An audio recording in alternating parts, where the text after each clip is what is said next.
আবু জাহেল ঘোষণা দিল, খবরদার, হজের মৌসুম, হাজী সাহেবরা গোটা বিশ্ব থেকে আসবে, আমার দলের কর্মীরা তোরা যেটা করবি সেটা হচ্ছে হাজীদের কাছে যে বলবি মক্কায় নতুন এক পাগল আসছে, নতুন এক জাদুকর আসছে, নাম মুহাম্মদ। নাউজুবিল্লাহ পড়বেন না? খবরদার হাজী সাহেবেরা, এই পাগলের কাছে যেও না। সব হাজীরা গোটা বিশ্ব থেকে এসে মক্কার মিনা প্রান্তরে তাঁবুর ভিতরে ঢুকেছে, আর আবু জাহেলের টিম মেম্বাররা সব তাঁবুর ভিতরে উকি মাইরা কয়, খবরদার, নতুন পাগল আইছে। সবাই কয় নাম কি? কয় মুহাম্মদ। নতুন পাগল এসেছে, নাম মুহাম্মদ। নতুন জাদুকর এসেছে, তার নাম মুহাম্মদ। খবরদার, তার কাছে যেও না, তার কথা শোনো না, শুনলে তোমরাও পাগল হয়ে যাবা, তোমরাও পাগল হয়ে যাবা। সে এত বড় জাদুকর, মুহাম্মদ সাল্লাল্লাহু আলাইহি ওয়াসাল্লাম এত বড় জাদুকর, তার জাদু দেখলে, তার কথা শুনলে হাজবেন্ড ওয়াইফের মধ্যে সম্পর্ক বিচ্ছিন্ন হয়ে যায়। সে এত বড় জাদুকর, তার কথা শুনলে বাবা আর ছেলের সম্পর্ক ছিন্ন হয়ে যায়। সে এত বড় জাদুকর, তার কথা শুনলে বন্ধু বন্ধু আলাদা হয়ে যায়। খবরদার হাজী সাহেবরা, তোমরা হজ করতে এসেছো, করো, জমজমের পানি খাও আর খেজুর নিয়ে যাবা বাড়িতে, কিন্তু মুহাম্মদ সাল্লাল্লাহু আলাইহি ওয়াসাল্লামের কাছে যাওয়া যাবে না। আচ্ছা, আপনারা বুঝে শুনে উত্তর দেন। এই যে লক্ষ লক্ষ হাজী মিনার তাঁবুতে বসা, আর আবু জাহেলের লোকটা যে বলল নতুন জাদুকরের নাম মুহাম্মদ, তার কাছে যেও না, এই লক্ষ লক্ষ হাজীরা এর আগে জীবনেও মুহাম্মদ সাল্লাল্লাহু আলাইহি ওয়াসাল্লামের নাম শুনছে? তার মানে মুহাম্মদ সাল্লাল্লাহু আলাইহি ওয়াসাল্লামের নাম তাদের কানে পৌঁছে দেওয়ার দায়িত্ব আবু জাহেল নিজেই নিয়ে নিয়েছে। চিল্লায় এখন ঠিক কি না?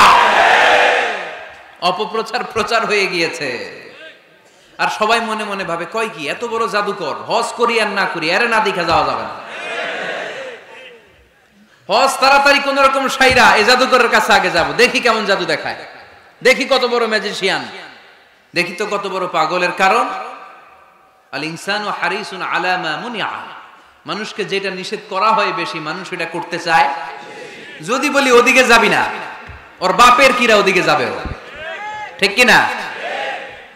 এটা আমাদের স্বভাব, আমাদের খাসলা, আমাদের বৈশিষ্ট্য, যেটা আমাদেরকে নিষেধ করা হয় বেশি, ওটা করতে মন চায়।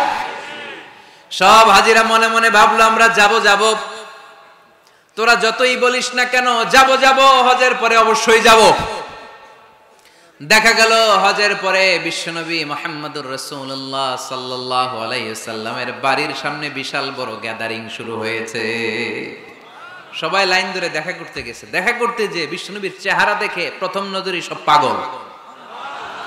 চাঁদের চেয়ে সুন্দর তুমি নবী আমার কামলিওয়ালা, চাঁদের চেয়ে সুন্দর তুমি নবী আমার কামলিওয়ালা, দুজা তুমি প্যারা নবী সাল্লে আলা, দু জাহানের বাদশাহ তুমি প্যারা নবী সাল্লে আলা, চাঁদের চেয়ে সুন্দর তুমি নবী আমার কামলিওয়ালা। সুবহানাল্লাহ পড়েন। গোটা বিশ্বের খ্রিস্টানরা বিশ্বনবীকে নিয়ে এখন মাতোয়ারা। মাইকেল এইচ হার্ট, খ্রিস্টান, একটা বই লিখে গোটা বিশ্ব কাঁপিয়েছেন, দি 100 ranking of the most influential people and person in the world. পৃথিবী কাঁপানো 100 জন মনীষীর জীবনী নিয়ে একটা বই তিনি করেছেন। এই 100 জন মনীষীর জীবনীর মধ্যে যাকে নাম্বার 1 তিনি করেছেন, তিনি হচ্ছেন আমার নবী, আপনার নবী, প্যারা নবী, বিশ্বনবী মুহাম্মদুর রাসূলুল্লাহ সাল্লাল্লাহু আলাইহি ওয়াসাল্লামের। মাইকেল এইচ হার্ট কি মুসলমান? সে একজন খ্রিস্টান। তার মানে ওয়ারাফা'না লাকা যিকরাক, বিশ্বনবীর সম্মান শুধু আমাদের মুখ দিয়ে প্রচারিত হয় না, ইহুদি, খ্রিস্টান, বৌদ্ধদের মাধ্যমেও বিশ্বনবীর সম্মানকে বাড়িয়ে দিচ্ছে কে? I have studied him, the wonderful man, in my opinion, far from being antichrist, and he must be called the savior of humanity. খ্রিস্টানরা বলছে, আমরা এই মুহাম্মাদের জীবনী গবেষণা করে পড়েছি, তাকে খ্রিস্টান বিরোধী বলা তো দূরের কথা, তাকে মানবতার ত্রাণকর্তা বলতে হবে। তিনি গোটা বিশ্বের জন্য সুপারম্যান হয়ে পৃথিবীতে এসেছে। As a father, as a teacher, as a lawgiver, as a lawmaker, Muhammad is the superman of the world. স্বামী হিসেবে, পিতা হিসেবে, নেতা হিসেবে, নবী হিসেবে মুহাম্মদ সাল্লাল্লাহু আলাইহি ওয়াসাল্লাম সাধারণ কোনো মানুষ নয়, তিনি গোটা বিশ্বের জন্য সুপারম্যান হয়ে পৃথিবীতে আগমন করেছে।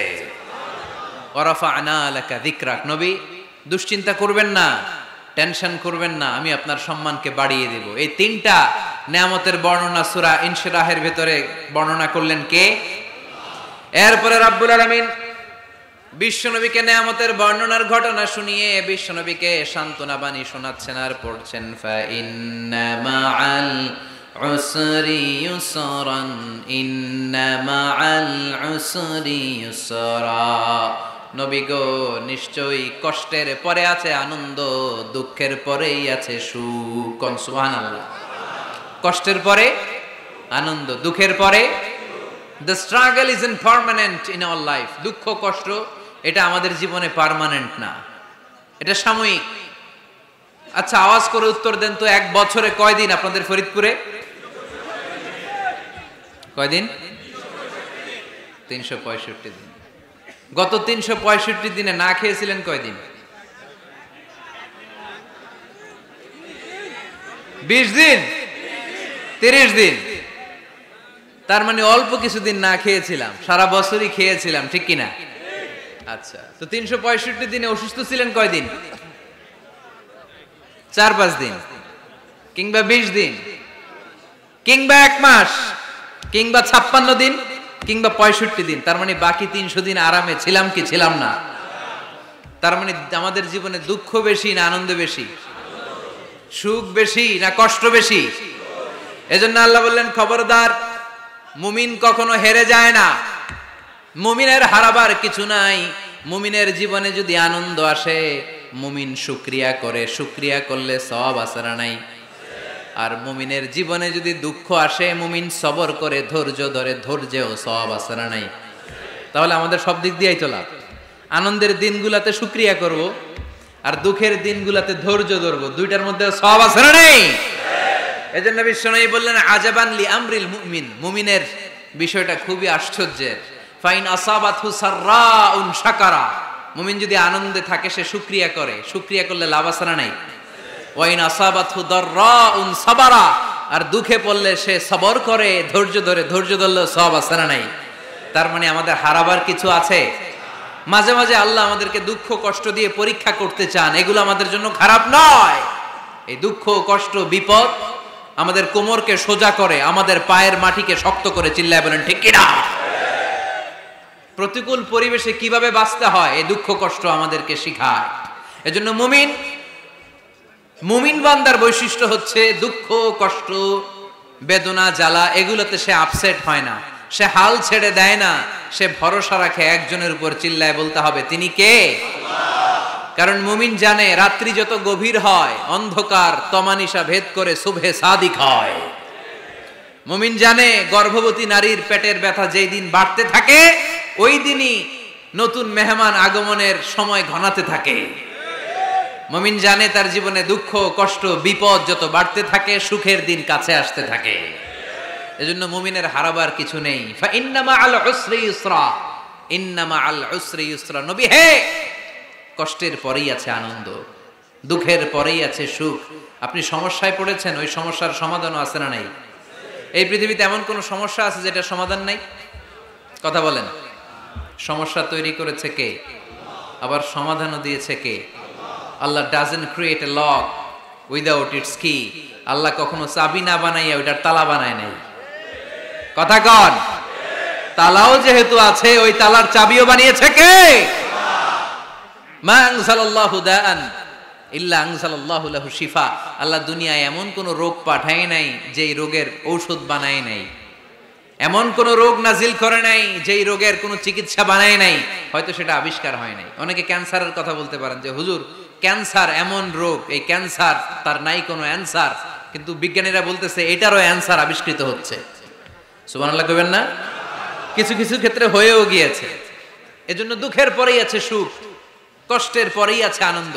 এই দুনিয়াটাই এরকম, কষ্টের পরই আনন্দ। দেখবেন তারাবির নামাজ 20 রাকাত পড়তে কষ্ট লাগে না? কোমরে ব্যথা, হাঁটুতে ব্যথা, কিন্তু 20টা রাকাত যখন শেষ করে মসজিদ থেকে বের হই, একটা আনন্দ আছে না নাই? কষ্ট করে পরীক্ষার জন্য প্রিপারেশন নিলেন আপনি কয়েক মাস, কিন্তু ফলাফল যখন ভালো হয় তখন একটা আনন্দ আছে না নাই?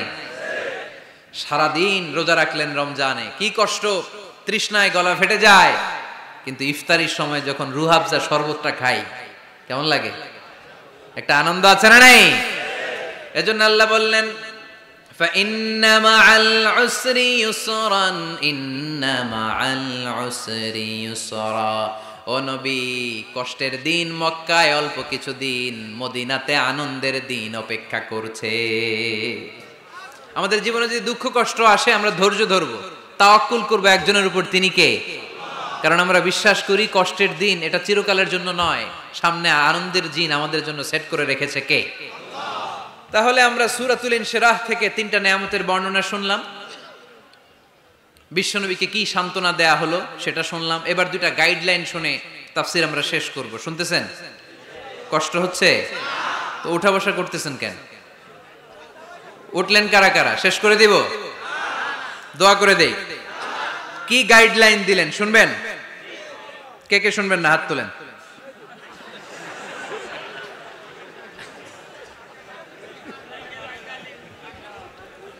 কষ্ট হইতেছে? গরম লাগতেছে না? আমিও ঘামতেছি আপনাদের সাথে সাথে। অনেক গ্যাদারিং হয়ে গেছে। আসেন আল্লাহর নামে 3টা তাকবীর দেই, তারপর কোন 2টা গাইডলাইন তিনি বিশ্বনবীকে দিলেন ওই নির্দেশনা বাণীটুকু শুনে আজকে আমরা বিদায় নিব। আওয়াজ করে পড়তে হবে লিল্লাহে তাকবীর, লিল্লাহে তাকবীর, লিল্লাহে তাকবীর। গাইডলাইন নাম্বার 1, ফাইদা ফারাগতা ফানসাব। নবী আপনি যখন অবসর হন আপনি ইবাদতে মশগুল হন। ফানসাব ফিল ইবাদা, তাফসীর ইবনে কাসিরে এসেছে আপনি ইবাদতে মশগুল হন যখন আপনি অবসর পান। অবসর আল্লাহর দেয়া বড় নেয়ামত, এটা বিশ্বাস করেন? অবসর কিন্তু নেয়ামত। আমরা অনেকেই অবসর সময়কে কাজে লাগাই না, কিন্তু অবসর চলে যাওয়ার পরে যখন ব্যস্ত হয়ে পড়ি তখন বলি হায় রে, অবসরটা যদি কাজে লাগাইতাম। পরীক্ষার পরে 3 মাস ছুটি ছিল, এই 3 মাস অবসরে যদি পড়তাম তাইলেই তো আজকে ভার্সিটিতে চান্স পেয়ে যেতাম, ঠিক কি না? এজন্য বিশ্বনবীর আল্লাহ বললেন নবী ফাইদা ফারাগতা ফানসাব ওয়া ইলা রাব্বিকা ফারগাব।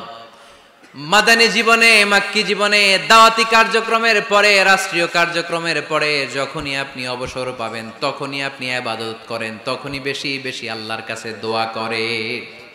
দোয়াটা খুব শক্তিশালী, কিন্তু আমরা অনেকে জানি না কি করে দোয়া করতে হয়। সিনসিয়ার দোয়া ইজ লাইক এ মিসাইল। আপনারা প্রায় পত্রিকায় শুনবেন আমেরিকা অমুক দেশে মিসাইল হামলা করেছে, শুনছেন?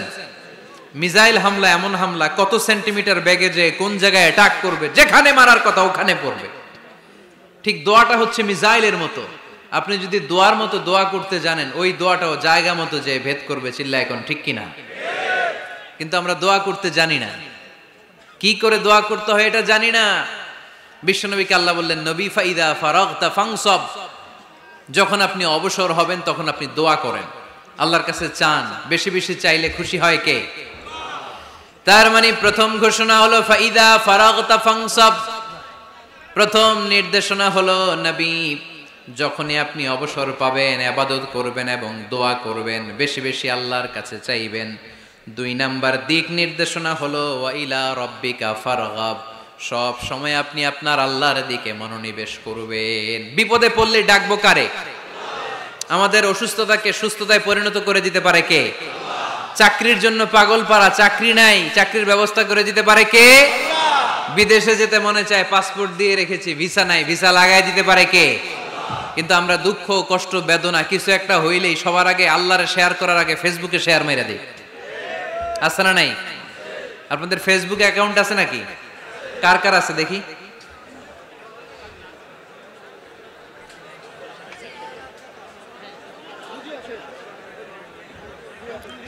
আছে আছে। এটার জন্য আমরা ভালো কাজে লাগাই, ঠিক কিনা? আপনি চাইলেই এমন ভাবে ফেসবুক ফ্রেন্ড লিস্ট করতে পারেন যারা ভালো ভালো জিনিস শেয়ার করে, যারা মোটিভেশনাল জিনিস শেয়ার করে, ইসলামের পক্ষে কথা বলে। আপনার এক একটা শেয়ারে অনেকের জীবন বেঁচে যেতে পারে, ঠিক কিনা? একজন মুমূর্ষু রোগীকে বাঁচাতে রক্তের প্রয়োজন, রক্তের গ্রুপ এ পজিটিভ, যারা রক্ত দান করতে আগ্রহী তারা এই নম্বরে যোগাযোগ করুন। ফেসবুকে মাঝে মাঝে এরকম নিউজ আসে না নাই? আপনি just you put down in share, শেয়ারের মধ্যে একটা পুট করে দিলেন, একটু শেয়ার মেরে দিলেন, ছড়িয়ে পড়লো হাজার হাজার ফেসবুক ফ্রেন্ডদের কাছে। তাদের অনেকে ব্লাড দিতে আগ্রহী, সে তাড়াতাড়ি যে সেখানে ব্লাড ডোনেট করে আসলো। আপনার একটা শেয়ারের কারণে বেঁচে গেল অনেকগুলো প্রাণ। চিল্লা এখন ঠিক কিনা? রক্তদানের মতো শ্রেষ্ঠ ইবাদত হতে পারে? আমরা মনে করি শুধু জিকিরি ইবাদত, আমরা মনে করি শুধু নামাজি ইবাদত। রক্তদান, এক ব্যাগ রক্ত থেকে অনেক মানুষকে বাঁচানো যায়। এর মধ্যে আছে হিমোগ্লোবিন, এর মধ্যে আছে প্লাটিলেট,